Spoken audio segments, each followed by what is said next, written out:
Bakit nga ba napili na isang Pilipino ang maging inspirasyon na maging Glico Running Man dito sa Osaka?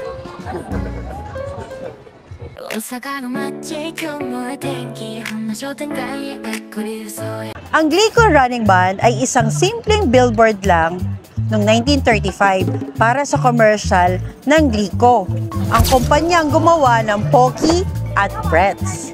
Una sa lahat, kilalanin natin si Fortunato Catalon.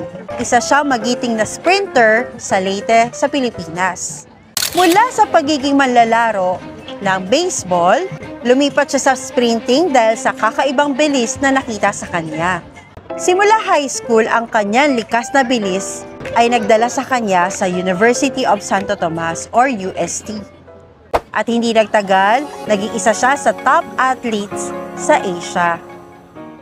Ayon sa Osaka Museum, si Fortunato Catalon ay isa sa 3 atletang pinagpilian para maging disenyo ng Glico Man. Ang matagumpay at masayang pagpapahayag ni Catalon ang nagbigay hugis ng ngiting makikita natin sa Glico Man.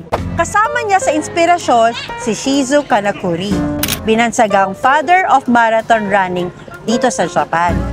Hindi lang ito simpleng advertisement, kundi isang simbolo ng pagkakaisa at tagumpay ng mga atleta mula sa iba't ibang bahagi ng Asia.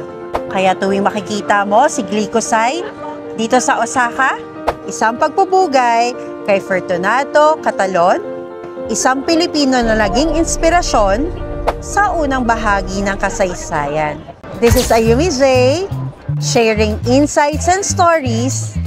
Let's explore the wonderful history kasama ang Pilipino dito sa Japan.